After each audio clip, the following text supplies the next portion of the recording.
สำหรับน้องๆที่ยังเป๋ภาษาอังกฤษบ่เป็นด้าจะต้องเบิ่งวิดีโอนี้ให้จบเนาะแล้วจึงสิเข้าใจจึงสิฮู้ว่าเฮาจะเฮ็ดจั่งใดจึงสิเป๋ภาษาอังกฤษเป็นหน้าเป๋คำศัพท์แล้วก็จากนั้นจะเป๋เป็นประโยคด้าเราอาจารย์จะไปเป๋เป็นคำศัพท์ก่อนเนาะถ้าว่าเฮาเบิ่งคำศัพท์ในประโยคนี้เนาะหรือว่าเฮาจะเบิ่งคำศัพท์เดียวนะเฮาเป๋บ่เป็นเราจะต้องได้ใส่วจนานุกรมเป๋ด้าใส่เป็น dictionary แบบนี้เนาะ แล้วก็จะต้องได้เปิดไปหน้าเปิดว่าคำศัพท์ตัวนั้นเด้มันเป๋แนวใดเป็นภาษาลาวตัวอย่างว่าเขาจะเป๋คำมาไอคำนี้ซะเนาะแล้วเขาจะต้องได้ไปเปิดเบิ่งปึ้มด้าวจนานุกรมเนาะอันนี้คืออาจารย์จะใส่ปึ้มก่อนโอเคตัวไอคืออยู่ทางนี้เนาะคือจะเปิดจนกลัวที่เราเห็นตัวไอนะด้าอันนี้คือจะเป็นวิธีที่เราจะต้องเป๋นะมันบ่ได้มีวิธีอื่นบ่าเฮาเบิ่งอยู่ๆเบิ่งแล้วก็จังสิฮู้เลยนะมันบ่ได้มีเขาจะต้องได้ไปใส่วจนานุกรมหรือว่าจะใส่เป็น Google Pay เท่านั้นด้านี่ทุกคนจะเห็นว่า KI มันจะแปลว่าคอยหรือว่าข้าพเจ้าเนาะแล้วในนี้อาจารย์จะแปลใช่ว่าคอยด้าหรือว่าจะใส่เป็น Google เนาะเพียงแต่ว่าให้พิมพ์ไปในGoogle แล้วก็ใช้เป็น Google Translate English to Lao แปลเป็นอังกฤษเป็นลาวนะให้ไปพิมพ์ในนั้นมันก็ออกมาคือกันด้านั่นคือจะใช้โทรศัพท์หรือว่าใช้เน็ตเนาะแล้วหลังจากที่ว่าเป๋ๆคำศัพท์แบบนี้ได้หมดแล้ววิธีแปลประโยคเด้วิธีแปลประโยคก็คือเขาจะต้องได้มาเบิ่งว่าในภาษาลาวน่ะเฮาเว้าแบบใดมันถึงสิคงเนาะเขาจะต้องได้คิดแบบนี้นะแล้วนี่ I want to be a doctor ขออยากเป็นทานหมอนะภาษาลาวเว้าแบบนี้เนาะ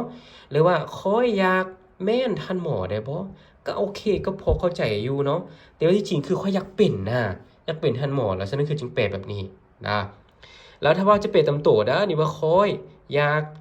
ทูนี่นะจะเปลว่าถึงนะแต่เวลานี้เขาจะบ่เปลนะเพราะว่าในภาษาลาวบ่เว้าแบบนี้เนาะแล้วนี่คือเป็นนี่นะมันจะมีความหมายว่า1นะ doctor แปลว่าทันหมอ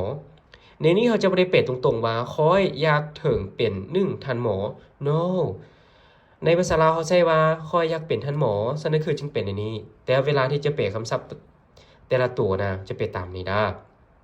แล้วก่อนที่เราจะไปข้อที่2เนาะอาจารย์อยากแจ้งให้พวกน้องรู้ว่าปัจจุบันนี้อาจารย์กำลังสอนห้องออนไลน์อยู่2ห้องนะห้องเริ่มต้นแล้วก็กลางแล้วก็อาจารย์สอนอยู่ในศูนย์นี้คือกันเนาะอาจารย์สอนอยู่หลวงพระบางถ้าว่าอยู่ไกลเนาะก็คือเข้าเรียนห้องออนไลน์ได้ทั้งหาอาจารย์เบอร์76673176แล้วก็ข้อที่2 I like singing โอเค I จะแปลว่าค่อยเนาะ like จะแปลว่ามัก singing แปลว่าห้องเพลงหรือว่าการห้องเพลงนะแล้วในเวลาที่ว่าเราจะเปเทก็จะเป็นง่ายๆว่าค่อยมักห้องเพลงมันก็เป็นตามตัวนี่เนาะแล้วก็คำว่า singing นะ singing มันก็สามารถแปลว่าการห้องเพลงเนี่ยนะที่ว่าค่อยมักการห้องเพลงค่อยมักห้องเพลงโอเคแล้วเนาะคือจะเป็นตามนี้แล้วประโยคถัดไปเด้ I do my homework I จะแปลว่าค่อย do จะแปลว่าเฮ็ด my จะแปลว่าของค่อย homework จะแปลว่าเวียกบ้านแต่ถ้าว่าเป็นตำตัวนะค่อยเฮ็ดของค่อยเวียกบ้านแต่ว่าในภาษาลาวนะเขาจะบอกว่าค่อยเฮ็ดเวียกบ้านของค่อยฉะนั้นเราจึงแปลตามนี้เนาะแล้วก็ตัวถัดไป I go to school I จะแปลว่าค่อย go แปลว่าไป to แปลว่าถึง school แปลว่าโรงเรียน I go to school คอยไปโรงเรียนเขาจะเป็นง่ายๆตามนี้แล้วตัวถัดไปเนาะ please come here กรุณาเนาะ please แปลว่ากรุณา come แปลว่ามา here แปลว่าที่นี่แล้วนี่ please come here กรุณามาที่นี่นี่คือแปลตามตัวได้เนาะเพราะว่าในภาษาลาวเขาก็บอกแบบนี้คือกันนะแล้ววิธีในการแปลก็คือจะสรุปง่ายๆเนาะอันที่1ผู้น้องจะต้องได้ใช้วจนานุกรมมาแปลคำศัพท์ที่เรายังบ่ฮู้อันที่2เขาจะแปลประโยครวมเขาจะต้องเบิ่งว่าในภาษาลาวเขาเว้าแบบใดมันจึงสิถูกต้องแล้วก็จะแปลประโยคขึ้นมาได้